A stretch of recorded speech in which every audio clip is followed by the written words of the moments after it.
Hey guys, Crew of Blind Way back. I'm Shane. I'm Rick. I'm Calvin. We're back here with Dexter's Season 3, Episode 7. Gentlemen, remember what happened last time? Yeah.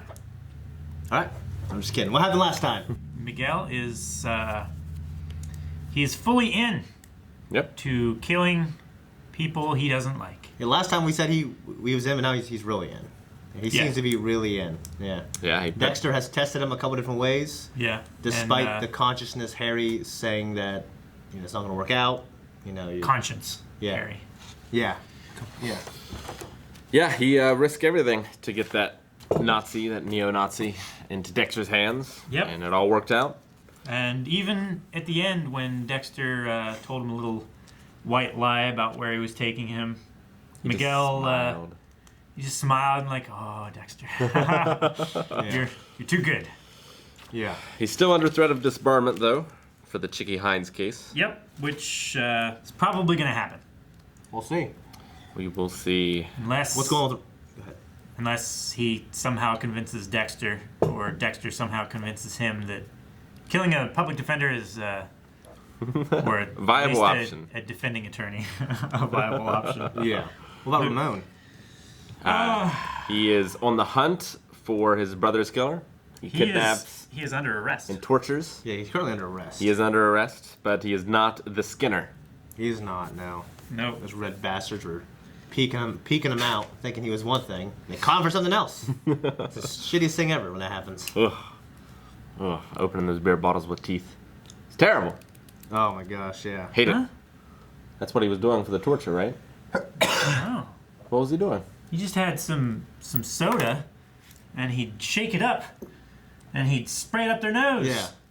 You know how bad it is when you get a soda burp up your nose? It's not that bad. It's really bad when it's sprayed up there under force. I do neti pots. Neti pot is specifically made to go up your nose. It still kind of sucks though. You do this? I have done those. Yeah, I It's do like them too. I have one of those little ones that you put the little sachet in the bottom, and then you fill it with water, and you screw it into this pump thingy, and you go like that, and it goes. But then why was he bleeding? Huh? Why was he bleeding from the mouth? I mean, he had hit him a few times, and he was also I'm pretty bleeding sure from the nose. I think he was using his teeth as a bottle opener. I don't. Do you want to watch the scene again, Rick? Rick, I'm gonna tell you right now, I don't believe so. But I don't know for sure. But I didn't get that at all. That would be way worse. Check the tape. That would be way worse. That'd be way worse. That'd be way worse. Open a bottle caps with your teeth. It'd be so hard to control. Like you'd have to hold them down and shut their mouth and then just pull it out. No, that is not nearly as bad as spraying carbonated beverage up somebody's nose. Oh, the teeth thing would be worse. Way worse. No, I don't think so. Fuck you! You probably break your teeth for one thing. I mean, you can, Yeah, but I'm telling you, the one is way more painful than the other. There's only one way to find out. Maybe not as damaging. Calvin, open up.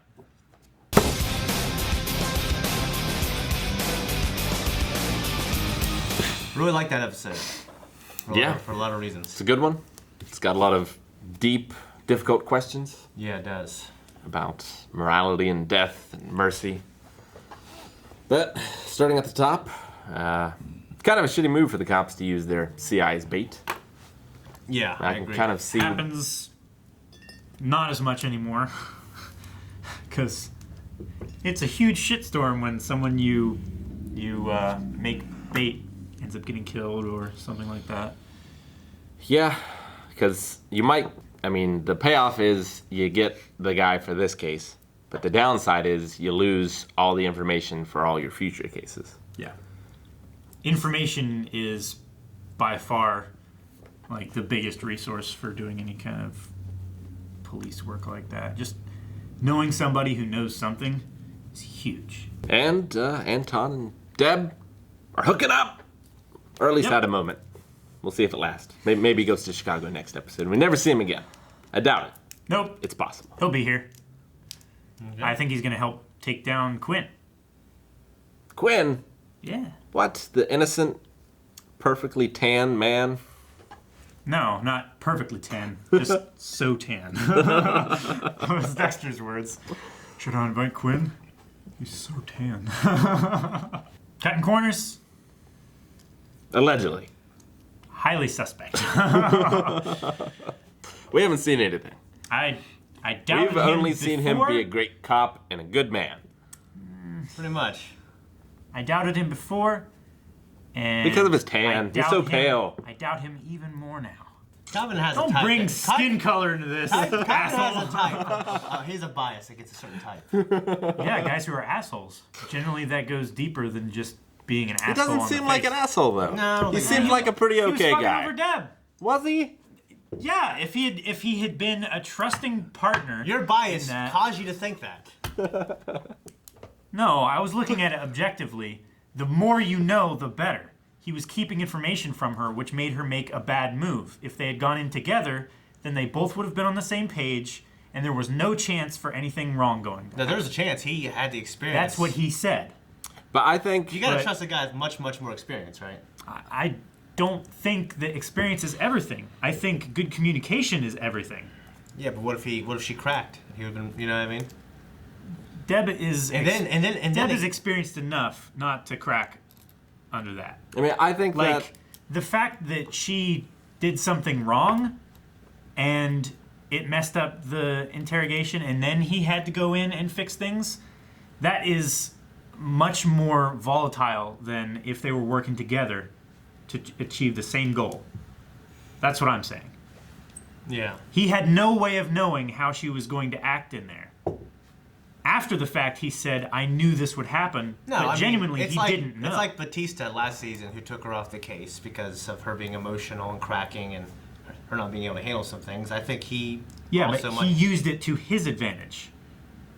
I don't know. Rather than He's taking already a got his shield. I mean, like, he already looks good. He's already experienced. He already has. This Rather great than case in taking her- a step back with her and telling her the right way to do it, he let her make the mistake, and then he benefited from it. I think that he thinks that he made the correct decision. But I'm sure he does believe that. ever since then, he has gone out of his way to sing her praises of things that she has done well. 4 times so far, actually. Maybe more. I don't know. I think he's just trying to ingratiate himself to a better detective. But if he wanted to do that, then he wouldn't have cut her off in the interrogation. If that was his motivation. I think he just wants to catch the bad guys. And in that instance, that was the best way of doing it. I don't know. I feel like he's riding her coattails. Not like he's riding her coattails at all. The only thing notably, I mean, anything you can't- worthy of note she did is You this can't season. argue opinion, Shane. That is my opinion. I've said this the last 3 episodes. I'm tired of arguing about it. We'll see who's right. Accept your All opinion. right, sure. You with the person who's seen this before, but doesn't remember how this goes. The next thing, Miguel going off the rail, wanting to kill Ellen. Yeah. Mainly for personal reasons, I think. I mean, I think that he truly believes that her getting people off and them killing people is an evil thing. But I think also he realized at the end that a lot of it was like just rage Yeah. more than logic. Mm-hmm. I hope anyway. No, I agree. Yeah. He, were you going to say something, Shane? No, I was gonna say I agree, but go ahead. It bothers me when you agree with our opinion when you've seen the show. Well, I'm just saying I agree that that's probably. I mean, that it's more emotional. Yeah, I thought he was being very emotional there, and it was a raging thing, and it was a very personal thing. You know what I mean? I think that's not a spoiler. Yeah, I think that's obvious. But at the end, they shared drinks, and now Miguel is Dexter's best man. Yeah. So it all seems good. Chicky Hines he's not in jail, but he's at least in custody for his trial. So we'll see if he gets off again, maybe Miguel will go off the deep end again. But Chicky Hines is, not Chicky Hines. yeah, the The other guy that looks like Masuka. Yeah. You know, I wonder, like, that one thing that she did, that Ellen did for Jiggy Hines, bringing him in, like, it felt like Miguel was just mad. Like, he's had a history with her. Mm-hmm. A very personal, angry history where she has done multiple things. It just, yeah, it's weird. I just kind of felt like, you know, he was wrong about this situation, but I feel like he was still kind of holding some kind of a grudge towards her. Maybe, I think though that he had only seen her one way, and this showed him a deeper side that she also will bend the rules for justice. Yeah. And that now that he sees that, maybe he can think back in his mind and like, oh, can also recognize these instances as well. Yeah, like Like, he's whenever you have a prosecution and a defense, like they're always butting heads directly. So it always feels like if the one person does something, it's antagonistic towards your side. So I can definitely see where that animosity can build up over a long career of many trials and cases and stuff like that, where the evidence says the guy did it, but it's what the jury sees. And juries are emotional and sometimes very easily swayed. And it's not always a good thing. I agree. It's an imperfect system, but it's people like Miguel and Ellen on both sides that make it work the best they can. Now, I do wonder, though, if Ellen is correct in her allegations of him, like, hiding evidence and tampering with things and, like, circumventing the justice system. Like, we've obviously seen him help Dexter kill people. Yeah. But, like, inside of the courtroom itself, is he also cutting corners and doing these illegal, shady things? Or is Ellen just, because she hates him mutually, is she just projecting that as well? Like, is she attributing everything that goes wrong with a case as far as, like, missing evidence and stuff like that? Is she saying that all of it is his direct influence? Mm-hmm. I mean, he's saying that she's to blame when she rightly does her job and gets killers off and then they kill again. It's not really fair to anyone. It's not fair to the people who are killing. It's not fair to the woman who's doing an excellent job as a defense attorney. From his point of view, she probably has about the same opinion of him as he does of her. It's like she's messing with the system, you know? She's just doing it her way and she wants control. I feel like he wants a lot of control too. And definitely from her perspective, like, he's the one with the power, you know? It's weird that Dexter, the serial killer, is acting as Miguel's, like, guide, almost? Or, like, his conscience? It is weird, but hopefully that's because Miguel is new at this. Hopefully. I would say if he had been, like, messing with evidence and witness tampering and stuff like that he was working up from those to murder, trying to get more and more extreme results and more final results from those measures. She didn't have proof that he did anything. Because he's a smart man. Yeah, according to her. That's what she's saying is he's a smart man. He wouldn't leave his fingerprints on anything. We haven't seen too much evidence in the show of him doing that at all. But, you know, like kind of Calvin, I think you were touching on, was he is killing people. I mean, we had him ignore the witness exonerating that's Chicky Hines. It's the only thing that we've seen, really. There's that. There's him messing with the bailiffs, with the neo-Nazi? The neo-Nazi guy. Like, he seems fairly comfortable at doing that to get the result that he wants. And the truth isn't always the avenue that he goes for. So, I'm going to say that it's not out of his wheelhouse to do those kind of things, but I would say it's probably more that they have that antagonistic working relationship with each other. Speaking of antagonistic working relationship, I think Angel and Masuka are both going to be pissed that this new guy is the best man. Kiss ass. I know. Yeah. I don't think that's going to go over well. But, I mean, he is a lot closer to him than the two of them, definitely. Yeah. Yeah. But they've known each other for so much longer. Yeah. Fucking Albert Chung. Albert Chung, that's his They said fucking Albert Chung like 3 times this episode.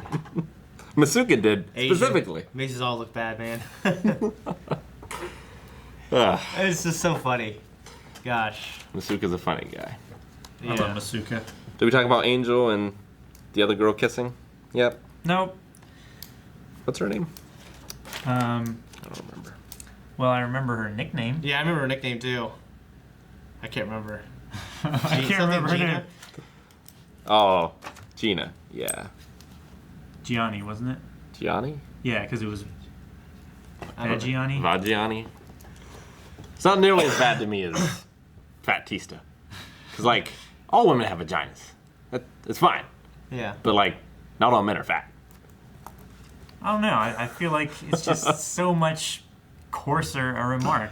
I don't know. They're both not great. I mean, neither are flattering. I'm not saying Depends one how is you more feel about being flattering called than the other, fat. but You know, if you are fat, you know. just Fatista rolls off the tongue so much easier Yeah, than and not every, Vagiani. Vagiani, I don't know. It's Fatista. I think is because it rolls on the tongue better. It's more slighting. Yeah. But yeah, okay. They had something, and then you could tell she was pulling away, want to be friends. But he held the course, and now it looks like they might be more than friends. He's got a +1 for Dexter's wedding. Yep. Does indeed. Be interesting to see what the wedding is. Mm-hmm. Dexter's so uncomfortable in social situations anyway. Like in this one, he's going to be the center of attention. Yeah.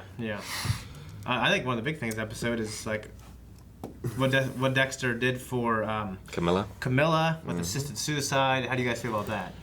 I mean, it's a tough thing. Like, I always want to say that's wrong, but then when you see that, it feels like it's right. yeah. You know what I mean? Like, I don't think anyone... They're going to die, and they're going to suffer, and they're suffering terribly, and there's nothing anyone can do. I mean, it might be unfair to like put that on the doctors, but like a patient, like if there is no other thing, like a patient should be able to ask for that as treatment. Or if there's like a button they can press. You know what I mean? Yeah. Because they're just pumping themselves full of morphine, and they're just sitting there. I don't know. It's tough. You definitely don't want to see people suffer. And there's a point where medicine just can't do anything more for them. So it's like, who's going to take that responsibility of ending that suffering? Is it going to be the doctor? Is it going to be the patient? Is it just going to go until nature takes over? It's a tough thing. Yeah, I don't know. I felt what Dexter did there was the right thing when you're watching it, you know. I'm not saying I would do the same thing or whatever, but it felt right in the show. It's weird because I think it's one of the episodes where you really see Dexter feel for someone, you know, and do an act of kindness that I really it's on like cover. You know, she's dying. You know what I'm saying? I really like the line that he said at the end there. Like, you know, I've a lot of times, a lot of my victims, people, you know, they've begged for mercy, and this is the first time that I actually truly understand what mercy is. I agree. It's the second time he's killed someone he's loved, his brother, which he broke down while he was killing him, and then Camila. Yeah, he does feel that way about her because he had the internal monologue saying like, not, you know, she asked the right person, but you know, she's not part of my code, especially someone who's a friend. Yeah, someone who's a friend, someone who hasn't killed anyone or, as far as we know, done any evil acts whatsoever. Yeah. So like we see him do at least what he believes a truly selfless thing, you know, for not for anyone but for her. And it also didn't fulfill his like dark passenger at all. It didn't seem like he enjoyed it or was relieved by it in any way. Well, so I'm always wondering, and I look at a meta point of view, like when Michael C. Hall, like is he actually emotionally reacting to her pain, or is he acting like he's emotionally acting to her pain? I know there's situations where he'd emotionally react, and the doctor would say you need to pull back because Dexter doesn't feel that much. Mm-hmm. So I'm always, I try to look at it from a meta point of view, but like it seemed like he was really concerned, you know. It did. And I don't think it was an act. If you take account the internal monologue and the ending result of him assisting the suicide, I'd just be afraid to get caught. You know what I mean? Yeah. Well, and she did also validate him, just like Miguel has been doing, of like, this is the right thing to do. Mm-hmm. You know, thank you for this. Yeah. And he hasn't had that for the past 3 seasons. Like, Yeah. he had a fantasy that would happen, but then he saw what happened when people were thinking it were dokes, and that did not come to fruition. No. But now he knows there are people out there that think he is doing the right thing. Mm-hmm. I thought it was interesting that he confessed that to her at the end. You know? I liked that he did. Like, That's the one thing I would say he did for himself, was to get that off his chest. Because what if, like, she thought it was horrible, and then she died? Bosco! You know what I'm saying? So, you know, I thought that was kind of interesting. Yeah. well, it's not the first time he's confessed something before he killed them. Like with the therapist. Mm-hmm. Doing a therapy session is like, I'm a serial killer. I can't tell you how I feel because how good it feels to say that. Yeah. I really like this episode. Like the Camila stuff to me, just it's some deep stuff, man. I think this is my favorite season so far. And you know what? Even though it doesn't have jokes. It's weird because it wasn't one of mine, and therefore I kind of blank on it, you know, but yeah, like it's really character driven, much more than the first couple, I think. Yeah. Like there's no like, there doesn't seem to be like this big rival baddie, but yeah, dude, it's just really character driven thing. It's about his life, trying to become more human. It's I just love his and Miguel's relationship as well. Yeah. It's so interesting, and his and Rita's relationship, like, is on a different level as well. Yeah. It's all yeah. interesting to see how it goes. I'd be telling her, like, you don't need to be talking about her husband with that fucking shit, right? I don't want to hear it. That's what I would say. Yeah, so what do you think's going to happen with, like, Miguel and Sylvia? I mean, they seem to, as he gets closer to Dexter, like, his home life seems to be suffering a little bit. There is that. I think a lot of it is the stress with the Chicky Hines stuff right now. Yeah. I think if that gets resolved, it will get better. Stress breeds stress. I think, if he comes to a more professional and unemotional plateau with his work and stuff like that, I think it'll be easier at home as well. Because unless he's worrying about getting caught, like, now, even if he loses a case, he has a backup plan. Yeah. So, like, he should be having less stress than ever. Yeah. Unless he's worrying about getting caught, which he should be. He always should be. He doesn't seem to be as worried. Yeah, he doesn't seem to be. Because he's not vetting, I don't know. Like, obviously he doesn't have the code to guide him. You know, he's kind of, he's, like Calvin said, he's kind of new at this, so.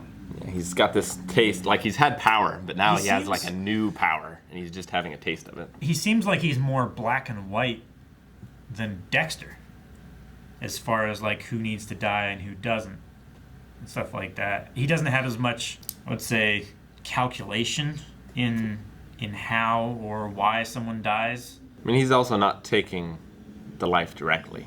Like, you know, it's really ultimately Dexter's decision. Yeah, but given the opportunity, I don't think Miguel would shy away from it. Maybe we'll I don't see. think he would do it the same way that Dexter does. Yeah, maybe we'll see that this season. Maybe. There's only one way to know. Let's see. By going to the next episode, which is at patreon.com/blindwave right now. Full link is there as well. Twitch.tv/blindwave has all kind of amazing streams, such as The Witcher 3 on Tuesday mornings, Eastern Standard Time, the podcast on Thursdays, and a group stream on Friday with some other various random streams sprinkled in.